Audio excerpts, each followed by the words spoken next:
My name is Myling, vlogger and interview journalist. I sit down with artistic talent to get a better idea and deeper thoughts on what they do to start their dreams. I want you to meet Typ Ill, an army vet who put his dreams on hold to serve our country. We had a chance to meet at Tulluahs in Bay Shore, where we sit down and Typ expresses some of his influences growing up and some of his inspirations, also about his upcoming projects. Tulluahs, a very quaint and inviting restaurant with an artistic decor right in Bay Shore, New York. They're well known for their tapas, providing you an eclectic taste with each dish. With a full bar included, they're open for lunch and dinner. And I'm sitting down with Typ Ill, and we're just going to discuss how he made the transition from Army vet to rapper. How are you today, Typ? How you doing? I'm good. Thank you for taking the time to sit down and talk to me about your upcoming music. So, let's get right into it. What made you get into the Army? Oh, wow, military? I don't really have much of a reason other than to serve this country. That was pretty much it. How long have you been rapping for? Professionally, or ever since I had a passion? I'll say, 7, 8 years old. I was running around the backyard with a tree branch with a microphone. What ignited the passion? I mean, who were you listening to at the time, running around as a toddler? Oh, man. Tribe Called Quest, Wu-Tang, 36 Chambers, of course. What was the song that triggered you to say, this is what I want to do? The song that triggered me? There's one song in particular, no one ever heard of it. I just happened to be at the right place at the right time. I was watching MTV. I was like 7 or 8 years old in Quorum. And it was called The Ditty by Paperboy. Diddy by Paperboy? Yeah, he was like a one-hit wonder. But it was just like, I was like, what is this? Because someone he was talking. He was just talking to music. And I was like, but he had a rhyme scheme. Right. So I listened to it, and then other songs popped on. And then, that's what got me hooked to listen, which turned over into Tribe Called Quest, turned over into like Nas, before Illmatic, with MC Third Base was another one. What hit home for you that those songs that you said, this is what I want to do? You have a story to tell. What hit home for me? You know what? I think just the fact that I was able to speak things that happened to me in rhyme form. Was that a way for you to vent? It's one of the only ways. It's one of the only ways for me to vent. I lived in Los Angeles for 4 years. So I was there from 93 to 97. So during the prime of hip-hop's golden days, when everyone was here listening to the Nas's and the Meth and all that, I was in California listening to the Spice Ones, Dr. Dre and Snoop, and the whole different genre. Yeah, the West Side Connection and all that. So it was a little bit different. So when I came back over here to New York, I was born and raised in New York. So I followed the culture of hip-hop still in New York. And you got the best of both worlds, being in LA and then West Coast and then East Coast. Absolutely. So then you went to the Army. I went to the Army. What made you go to the Army and not sit home and pursue rapping? Or why did I go? Did you always wanted to do rapping and it was just a hobby? Or I didn't know where I could take it with hip hop. I think sometimes when somebody gets their calling,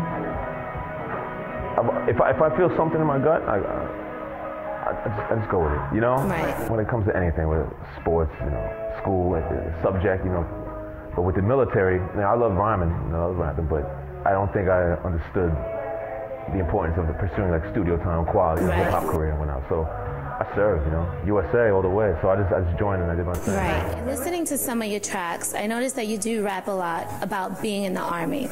But in one particular song I listened to is Gem Thoughts.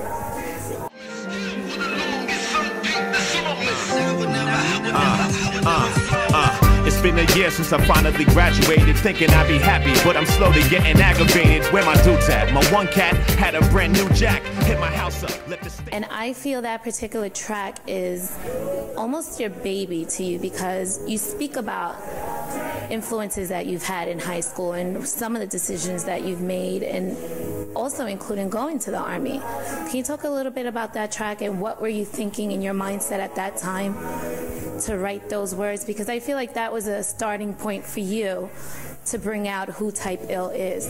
I appreciate that. The funny thing about that song was my CD was already done. Now or Never, which came out in 2011. You find it on iTunes. That song was sent to me by my good friend Bobby Gems out of Port Jefferson. It was midnight. All the songs, everything was done. I was about to submit it to my other boy who was gonna, put it through the whole iTunes process or whatnot. And my friend hit me up and he's like, yo, before you do anything, listen to this joint I made, listen to this beat. And I checked my email and I heard it and it just hit me. I was like, wow. I was like, dude, yo, you just made Cutoff. Because prior to that, he sent me like 20 instrumentals, 20 joints he made, and I just, it was close. It was good, a lot of good ones, but it didn't touch me. Right. And this one was last minute. This was the last song that made the CD.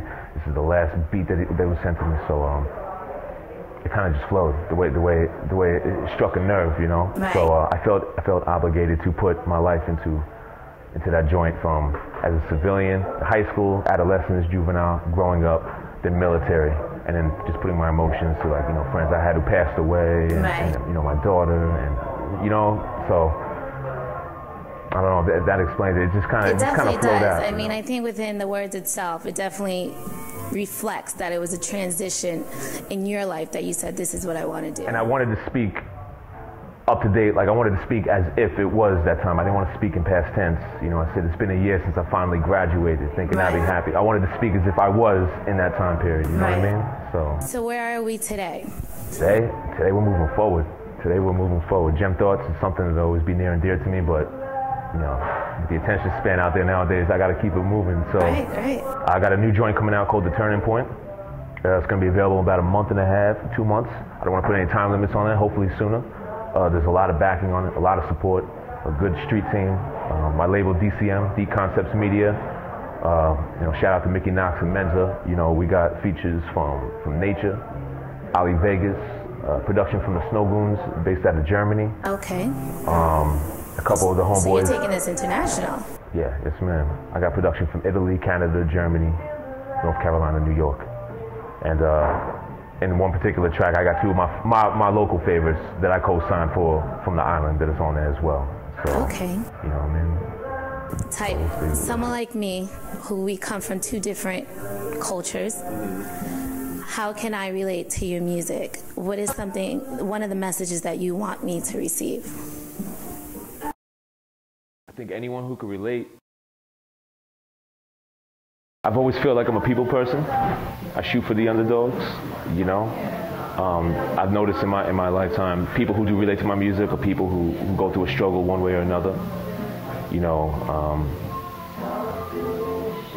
I think just if there's something in my song that can trigger somebody's emotion, I get it. I know what he's talking about, whether we're on the same page, specifically or not. I kind of root for the underdog. Right. Kind of root for the person who likes to go against the grain. Me too, yeah, I agree with you. Like somebody who, where everyone's going that way, I've always went that way. I've always Do you feel like it's a challenge being in this rap game, because it's not an easy industry? Do you feel like it's a challenge to kind of break out? It makes it more difficult for you to break out because of your race? Absolutely. I go backstage at a knitting factory in Brooklyn, and cats looking at me like I'm a cop. You know what I mean? So that's fine, because if they don't like my music, then I'll flash my badge. But no, you know what I'm saying? With this day and age, though, in 2014, you got artists like Mac Miller, and Astor Roth, and so. But there aren't too many. Nah, but I found my lane. Right. I know, because the cats who I have met who got to know me, they respect me. Right. Because I keep it real. I keep it 100. They know what it is. You know what I mean? I'm not that. You know what I'm saying? I'm not that dude who makes it awkward for the white people. Right. It's music, and music is universal, and whether you like it or not, different strokes for different folks. Absolutely. Well, so the upcoming project is releasing when? The Turning Point, we're looking at a month and a half. Be on the lookout for that. It's gonna be on every outlet possible, from the iTunes to the Bandcamp to the interviews coming out on satellite radio. It's gonna be a nice little tour showcase for that. So when the time comes, people could find out. Okay, great. Well, I just want to say thank you for taking the time to talk to me. Thank you very much. And we look forward to your future projects. Thank you for sitting down with Myling. If you would like to look at Typ Ill's new album, Basic Training, just go on his website, typill.com, click on his download icon, and download away. Enjoy his new album, Basic Training by Typ Ill. I see no need to explain myself to a simple-minded SOB. CTYP will do it, he must for that TOP. Work it to make it, I pay to make it, I pay the fee. And pray to the highest who makes it happen, that G.O.D. Work with an ethic, perfection, can't stress with an experts will say I do me with an